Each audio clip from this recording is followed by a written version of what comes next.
Good morning, everyone. It feels like fall, so I don't know if that's exciting to everybody or if you're summer people, but I'm pretty excited for sweatshirts. Um, so my background, I'll share my screen here. I have a PowerPoint presentation, and that will keep me on track because social media is such a huge cloud of information and potential that I have to really keep myself on track. And so we'll talk about some basics today, and then we'll have some question and answer at the end. And I'll try to share some things in the chat, like maybe links of this and that. But I'm Cheryl Castleman from Sullivan County Purdue Extension. I've been in my position for just 2 years, so I am new to Purdue Extension and really excited to be back home. I worked at St. Mary of the Woods for the Sisters of Providence for a long time previous to this, and my title there was marketing manager. So I was involved in social media coordination and website, content management type posting and photography. So I have had a passion for social media for quite some time. I would say I've been doing it, I was trying to remember, probably since 2011 is when I started my Twitter and Facebook accounts, and then Instagram came later. I think Instagram's celebrating their 10-year anniversary this year. So let me go ahead and share my screen so that we can start the presentation. And feel free to unmute and ask a question along the way or ask a clarification. I am game for that. So today we're going to look at benefits of social media. I'll talk about some ways to strategize and how to think before you post.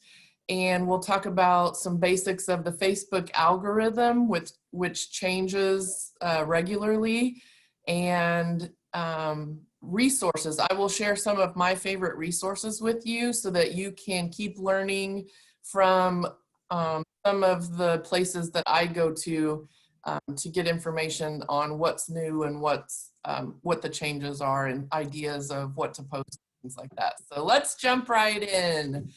So it can be overwhelming. As I was saying, there's so many directions you can go, so many platforms.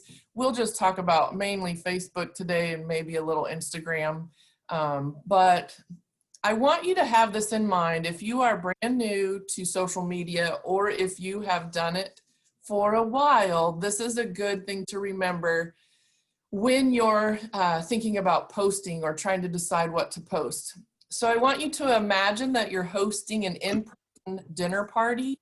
This can be something like Brandy and John hosting the annual dinner for the chamber every year, or it could be as small as having people over to your home and having people around your table at your house. So think of all of the things that you do during that evening or that afternoon. You're greeting people as they arrive.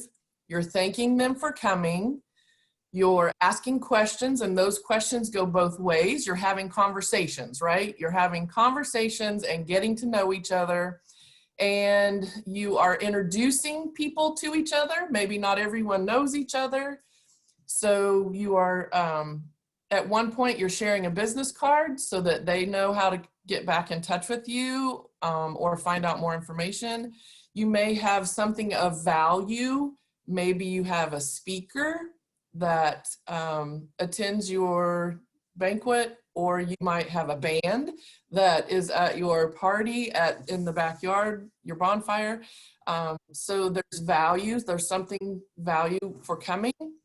And then you're also following up with them afterwards. You might be sending them a thank you card. You might be texting or calling them later and say, hey, I had a good time the other night. So this is something that I feel like has helped me through years of, oh my gosh, what do I post or how do I react when I'm online? and know your audience. The other thing that helps you know what to post is to know who you're talking to. Now, if you're just starting out and if you've just started your Facebook page or your Instagram, or you're new to it, you are building your audience. But I want you to think of that dinner party again. For the most part, you're trying to attract people that you know in the community. So think of the people in Sullivan County or beyond, whatever your business is or organization. Think of who you are trying to attract for your service, your product, whatever you're offering, your event. Who do you want to come? Who do you want to buy? So that is who you're talking to. Now that doesn't mean that that's the only people that you're talking to, but those are the ones that you're attracting.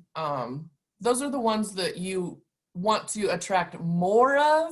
So the more you talk to those people, the more of that audience will follow you, the more will add to it.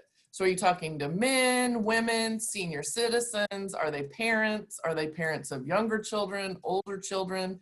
Are they car owners?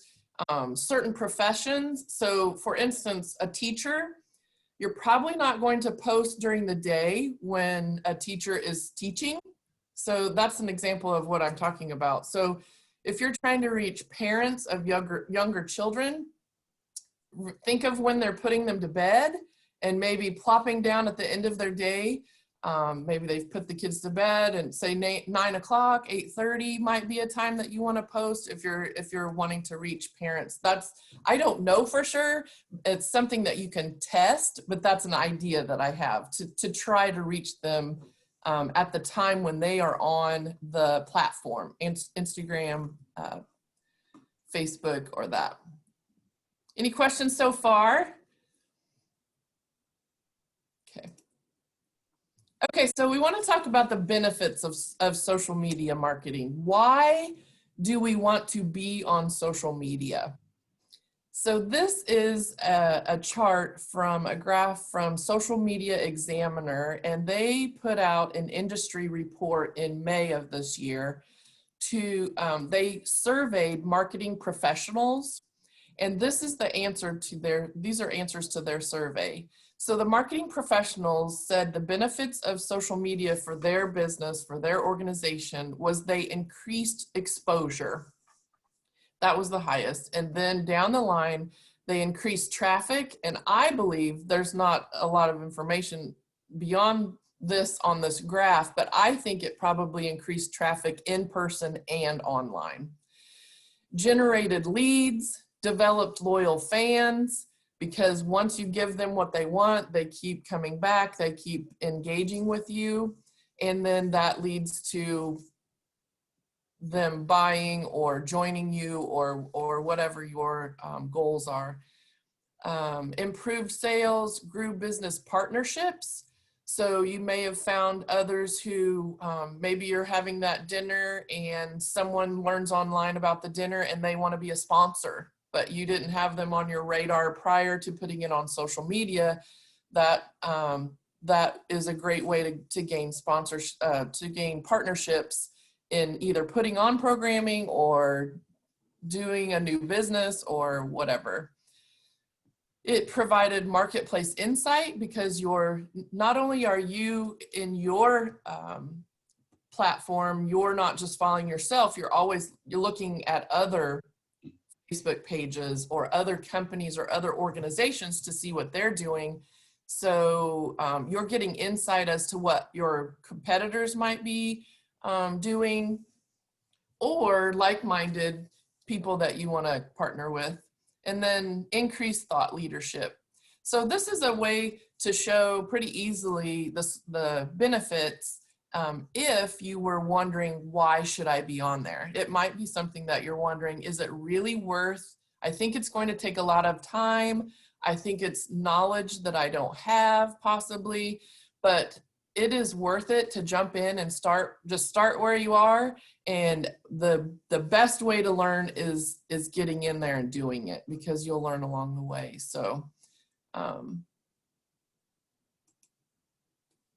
so let's talk about strategy. you'll notice we haven't even gotten on a platform yet. So I'm trying to share that it's really important to know a few things, know your goals, and kind of have a plan before you even do your post, right? So with each post on Facebook, your goal is to get that post shared. Number one, you're thinking, what can I post that my followers will share? That's going to get the most engagement, because when your friends or followers share your post, that means people who don't follow you are going to see that post. So your friends' friends are going to see that post. So that's going to get the most reach from your post. So think, how can I get something so good, such good quality content, high quality content, that people will want to go as far as to share it, because that's a big deal. Not a lot of stuff is shared, just the really good stuff. Then you want comments, because as soon as you get comments and shares, Facebook goes, oh, this must be something good because people are reacting to it. So we're going to push it out. Facebook will push it out more to more of your followers if some of your followers start reacting to it. So if someone likes, loves, or does the sad face or care, that's good, but we're really going for those shares and comments. And I wanted to really drive that home. So timing matters. We just talked about that, like trying to get the parents in the evening. Maybe you're trying to reach, you know, in the county, there's people who work different shifts. Maybe you want to do in the morning when the shift changes or whatever. So timing does matter, because when you're on Facebook and your post is shared, Facebook will react. So if someone likes or shares something 10 hours later, it's a lot better if they share it right away, because Facebook is reacting quicker in that immediate time frame. It's good. It's always good anytime they share it. But the more reaction you get quicker, the better. So we're also thinking of that dinner party where we want to post content for two-way conversation. So we are not, and there's also that option of scheduling content on Facebook. So we are not scheduling to forget about it. If we are scheduling, or when we are posting on Facebook, we want to have it on there when we're available, so that we can answer questions or thank people for coming, thank them for their comment. That is increased engagement, because as much as you talk to someone, they might still be talking back to you, and that's more comments and that's more engagement, which pushes your post up higher for Facebook. They like that, so they're going to think, oh, this is good quality content because people are reacting.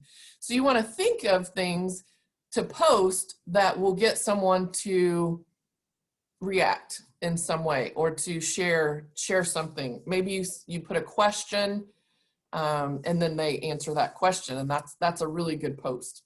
And then I also mentioned, see what your competitors are posting. If you're really new to it, then see what's going well for them. You can see on their Facebook page how many people have shared that post. So if you go to something similar to what you might offer or what you might say or do, then if you noticed it got 50 shares, then make note of that in your files and do some of that, right?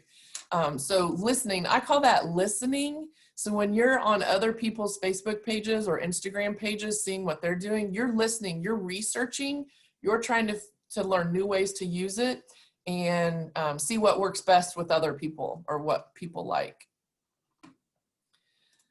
And then know your why. So that's know why you're on there, what you're trying to do, what's your goal, what do you want people to do, what's that call to action, right? So are you wanting them to attend your event? Are you wanting them to buy something, join your team?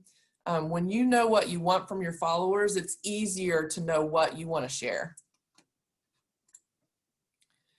So the Facebook algorithm is, if you're not familiar with the algorithm, it is the kind of the mechanism that makes it all work, I guess would be one way. It's the,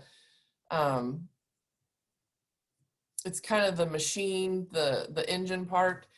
So no matter how many followers or friends you have on Facebook, no more than 6% will see a post. So that's not very many really, which is why before this slide we talked about that engagement. So few of your followers will see a post that you want to make it really good content so it will be shared, so that then more than 6% of your followers will see it. You also gain followers from a post. When someone sees something they like, then they start following your business or organization. So you want to push it out as much as possible. And that's just how Facebook is set up. So Facebook algorithm is that they are trying to protect their members from spammy businesses who are going to bother them, right? So the algorithm is set up that on my personal page, that I will see family and friends more often than businesses. So that's really challenging to us business people who are trying to reach our audiences. So we have to really be strategic about what we put out there, because we don't want to be considered spam, because we know what we have is very valuable to people. So the more engagement you get with the post, the more Facebook pushes it out, shares it with other people is what that means. And then that's more people that will like and maybe find you. The Facebook algorithm favors video right now. So anytime you can get a video or do a Facebook Live, Facebook likes that. So they're going to share it with more people than if you did a non-video post. So do as much video as possible right now on Facebook, because that's what Facebook likes. So anytime you want to do Facebook Live, you can do it once a week. If you haven't done Facebook Live at all, then try it and do maybe once a week, or if you're doing it now, do more of it is really what that message is, because Facebook likes it. The other thing they like is Facebook likes watch parties, and this is fairly new. If you have not watched a watch party, that might be the first step. And when I say Facebook pushes it out, how many of us have been on Facebook and then we have a pop-up and it says so-and-so is sponsoring a watch party? Well, that's what they would do. That's what Facebook would do for you when you have a watch party. So they're advertising that you're putting out good content, and that helps you reach the people that you're trying to reach.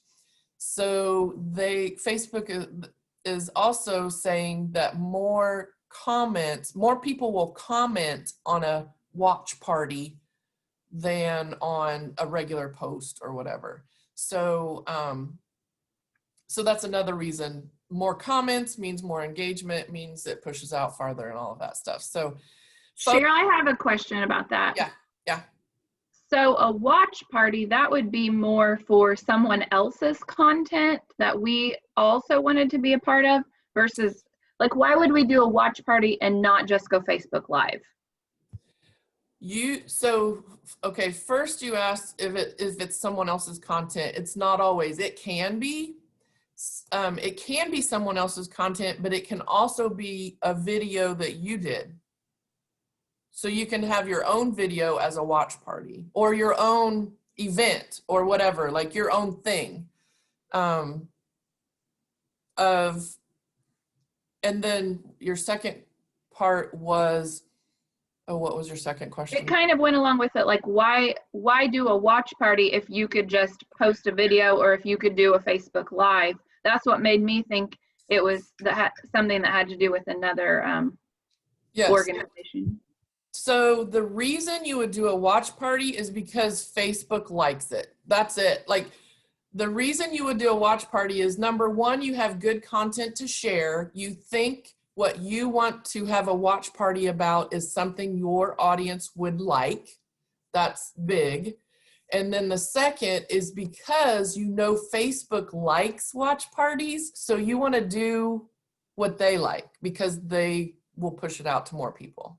And they'll do that kind of advertising for you. They'll have pop-ups on your, like you'll get a pop-up on your phone. You couldn't have done that with something else, with a regular text post. So good questions. That's great. Thank you. So content is king. Make sure your content is good and good quality content. It does well. It's going to do better organically. People will start trusting you that it's really valuable information, and they'll keep coming back to you and they'll keep commenting. So content matters. Put some thought into what you're putting out there. It is important to know the trigger words for Facebook. So if you are sharing something and you either say in a video or you type it in a in the text of your copy, please share or comment below. Those are trigger words that set off Facebook algorithm to make it wonder if you're actually sharing such good content that people would share it anyway. So it's not a great idea to say, please share or comment below. You can get creative in how you ask that or say that, but stay away from those words is what I'm learning, because Facebook is thinking that's spammy is really all I can categorize that is. So if you put please share, they think, well, gosh, if this isn't good enough that people want to share it and we have to ask them to share, then it must not be as good as, and then simple photos are good. So Facebook likes photos, but photos with a lot of words in it or a lot of graphics all together is not as good as one photo by itself. So say a graphic that has, say a flyer that has a photo on the top for your event or your program, and then it has the time and the website and your contact number. All of that information is overwhelming. It's not going to do as well on Facebook as if you put that information in the post and then just had one photo. So no YouTube links. YouTube is a big competitor for Facebook. And so if you are sharing a YouTube link, it is not going to push it out maybe at all or very much, because YouTube is such a big competitor. It's it's just not a good idea to do it. Links get the least amount of organic reach on Facebook, because Facebook wants you to stay on Facebook. So as soon as you say, hey, check out this link, check this out, people are going to click on the link and go somewhere else outside of Facebook. And Facebook's like, well, yeah, we don't really want that. We want them to stay on Facebook. So links are get the least amount of organic reach on Facebook. So Facebook algorithms, it's easy for you to say, change regularly. So once you think you have it figured out, which you never will, once you think you have a couple of things under your belt, it'll change. So it's a good idea to just keep with those resources that I share later, then keep going back to those resources and watching videos and just finding out what's new in the Facebook algorithm, because they change so frequently. Sometimes monthly, sometimes not monthly. It's just that you never know when they're going to change. So if you were looking for the big question a lot is, how often should I post? And what I'm seeing gurus say these days is 1 to 2 times a day. I like to do 1 time a day, because as soon as I do more than one, if my followers will see, I don't know if you've noticed when they collapse multiple Facebook posts into one, so that you'll see one post, but then underneath you'll see a link that says see more. So that is what happens when you do more than one a day. Possibly, this is another, like, nothing is ever like total, we know this 100%, but you'll notice that if you do more than one or two a day, they're gonna collapse them in. And the other part is you're putting out too much that people they don't like a lot of, if you post too much, people are going to say, oh, that's too much and I'm gonna not follow you anymore, that sort of it. So that also plays in. And then the one thing I wanted to mention is putting a small amount of money towards a Facebook post. So the easiest way right now is to boost a post, and you will see that on your post. There'll be a boost this, and it'll have, you know, like they're wanting you to spend some money. It's not a bad idea to put maybe $5, depending on how many followers you have, $5, $10, and depending on how long you want it to be in front of people. But when in Facebook, when you see a post that says sponsored, that means there has been some money put toward it. It doesn't mean a lot of money was put toward it. Like really, $5 can do a little bit for you. But when you boost a post, for instance, you could also do an ad, but if you've never done it before, boosting is a good way to start. Then those people who engaged with that post, which is going to definitely be more than an organic post. Well, I wouldn't say definitely. Nothing's ever definite, but you are going to pay for Facebook to work harder on finding people to engage with you. Those people who engaged will see your future posts that aren't boosted. They'll see those more often.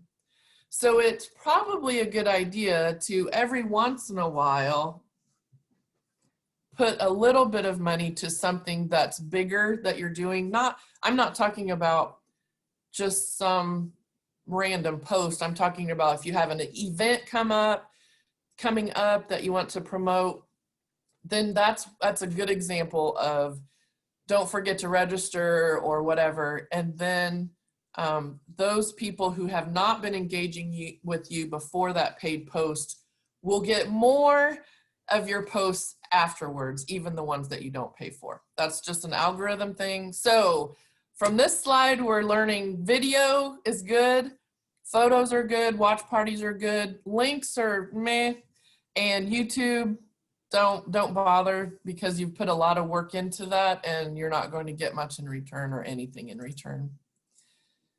How are we doing on time? We're doing okay, I think. Okay. So some Facebook post ideas might be to ask a question that you know would be a short answer. So people are scrolling, they're not wanting to spend a lot of time on one post. So if you put a question that you can answer within 1 to 3 to 5 words, an easy answer, people are more likely to leave that comment. So you want to think of things that are answer and fun or meaningful, something that can really relate to, know your audience, throw them out a question that you think they would react to, and see your engagement go up. And then create an in-person or Facebook Live event and promote that. So this might sound really weird to talk about on a social media education, but you need things that are quality to put on social media. So maybe you have an open house. Maybe you have a virtual open house. Maybe you have a question and answer live, a Facebook Live. Hey, we're going Facebook Live on whatever date at whatever time. You talk about that leading up. If that's something that you know your people are going to, it's going to be valuable to them, then they're going to share that with their friends, right? Hey, so-and-so's going live and we need to go ask them questions, or we need to go, it'll be fun, or whatever the topic is. So create, from a marketing standpoint, create reasons to have conversations with your audience on social media. Give behind the scenes looks. If you're in, maybe you're in a nursing home or a school, what's it look like behind the scenes? Smiling, happy people, or maybe you're trying to turn attention to a need that is not fun, or there's a lot happening right now that is scary to a lot of people. It's very serious, being in a virus. So maybe it's educational, maybe it's how you're getting something done or how you're preparing for something. Talking about the behind the scenes leading up to your event or leading up to a registration deadline or something like that is more engagement. Reasons to post. Share recipes, how to do something. We've all been on social media and seen videos that attract us. Share industry news, share good news. People really want good news right now. I have been a newspaper reporter in my former life, and people tend to share, oh my gosh news. I'm going to say, oh my gosh. So it could be bad. It could be crazy news. But these days I'm seeing a shift that we are getting so inundated on news and social media that good news is really prevailing these days, where maybe more than ever. And this is really neat for us. Maybe you want to say kudos to someone. That's another idea of what to post. So-and-so did a good job on something, or so-and-so received some award or something in the community. Give kudos to somebody. That's a way to show good community service. Okay, so here are my resources. A couple of my favorites. Has anyone heard of Social Media Examiner? Your Guide to the Social Media Jungle. If you have not heard of this, it will keep you busy forever. It puts out so much content, free content, videos. They have a blog, of course. They do a lot of videos, like 10-minute, 5-minute, 3-minute videos that is packed with good information that you will love this. They have events, and they were doing virtual events before the spring. So they've been doing virtual summits and things like that. I have attended one of their summits. It's excellent. It's money well spent if you choose to go to something like that. I think it's good. And it's different levels as well. So if you're just starting out, it's really good. I would say something like that is really overwhelming when if you're new to social media. Pick one, like say, pick one platform, pick Facebook, pick Instagram, and just hone in on information about that platform or those two platforms. Facebook and Instagram are really popular. They're the top of the top of it right now. You'll hear YouTube is very popular as well. Snapchat is popular with young people. But when you're starting out, I would start with Facebook and maybe Instagram as well. Instagram is mostly photos and videos, so it's really easy to get going on those two. And then Mari Smith is a Facebook guru that I like, and she's the same. She puts out, she'll go live on Facebook pretty regularly. Okay, here's what I'm learning now. Here's what Facebook's doing now. Here's what's important. She's awesome. And a bonus with Mari is she has a really cool accent, so she's fun to listen to, and she's really quirky, and she has really good information. The other resource is the West Central Small Business Development Center at Indiana State University. If you are not aware of them, or if you have not utilized their resources, I would encourage you to get with them soon because they are awesome. Courtney Ritchie Chipple is the director there, and this is free, no cost business advice. She will help you through a business plan. She will help you through a marketing plan. She will help you through social media plan. She and her team, they are excellent resources, and they're not that far up the road. So she's in Sullivan probably pretty frequently. Brandy may know better, but she would probably even come down and meet with us if we had a group do something, but she's there. That's a really good resource. So and they will come meet individuals in Sullivan. They will meet. If you went in faster, it's always easier to meet them in Terre Haute, but they will meet you within, I think it's 2 weeks. Someone will meet you in Sullivan. thank you. That's awesome. Yeah. It's a really good Hey, resource. Brandy. Good morning, Chris. Hey, sorry for my tardiness, everyone. I was double booked this morning. But hey, can I nominate Courtney for one of our meetings? Yes. Oh, that's a good idea. And she is actually going to be one of our meetings. Yes. All right. They are a plethora of information, and Courtney's awesome. yes, and how their facility works is the more you use them, the more funding they receive to be there for us. So definitely utilize them. Good. That's good to know that she's coming to do something later. Yes, yes. And one of my favorite resources is Purdue Extension. So in the community development area of Purdue Extension, we have something called Digital Ready Business. So digital readiness.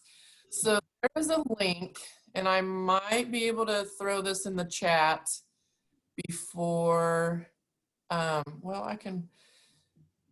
So there are courses and social media and website design and what there are many, I can't remember all of them, that they are $50 each and being updated. This is content that will help you get started, but it can also help you if you're already established.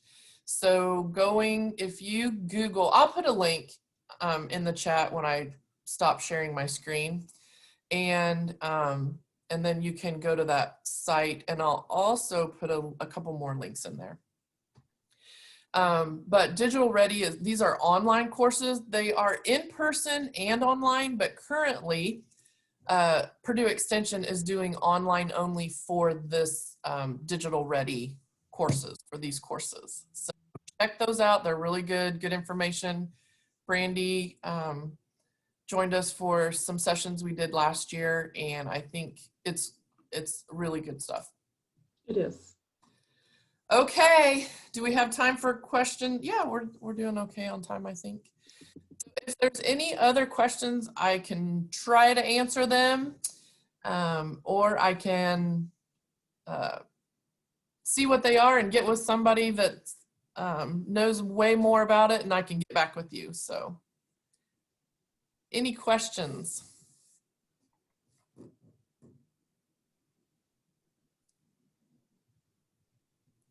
Okay, well, I know that was a lot of information, but like I say, follow some of those resources and just keep learning and doing. So the more you do, the more you learn. So if you put a post up you thought was going to do great and it didn't do so great, think of what time of day you posted, think of the content, just try and always be strategizing about why it either did well or didn't do well. If it did do well, do more of that, right? So if it did well, just give your audience more of the stuff that they're engaging in. So thanks for having me this morning. This was a very unique breakfast we had. It was, wasn't it? And I'm pleased that this went over well. I'm pleased that people joined us and that we were able to offer a Zoom breakfast. So Zoom meeting. This is my contact information, so if you have questions anytime, that's what we are for. We are located at the fairgrounds. If you haven't been out to the extension office, we are by appointment only right now, so we follow the county government. So anytime the courthouse is putting out information, we follow those same guidelines. So everyone be safe. Thanks for having me this morning. Thanks so much, Brandy. Thank you. Also, does anyone else have any requests? Because I'm planning next year's quarterly breakfasts. So if anybody else has requests for something they would like to hear, our next quarterly breakfast is, we are planning November with the West Central Indiana Small Business Development Center. We, as you might not know, but they are a smaller division of the Small Business Administration. So they have been extremely busy with helping businesses with the payroll protection program and to receive their loans. So I'm still working to get that date set and to make sure that November is still a good time for them. So be checking emails for that. But I am open for other speakers you would like to hear from, topics, any information, because I'm planning for 2021. Well, I will say that PACE is always willing to share information. So if that's something that you think would be useful for us to share some of the resources that we have available, not just to businesses, but to oftentimes employees in those businesses. I would really love that. I think that would be very valuable, especially for some of our small mom and pop businesses that aren't able to offer insurance or benefits. I think it would be very, very valuable. So yes, would you, who would I contact at PACE? You could contact me. Okay, great. Thank you. I'm interested because I actually have no idea what PACE is. Very good. Don't get me started or we'll never get off here. No, I'm just kidding. They're a great resource for our county, and I'm so glad to have them back here. So, and I honestly, I thought there was just a couple things. So I have really learned more of what PACE offers. I was really surprised. Anyone else? Okay, well, thank you all for coming and bearing with me on our first Zoom meeting. I will send a recording out to everyone later. And if anybody thinks of anything between now and the first of the year, send me an email and let me know what you're interested in. I'd be glad to include that. Hey, Brandy, can you give me a call when you get a chance? Yes, I sure will. Appreciate it. Have a good day. Thanks, you too. Thanks. Bye. Bye.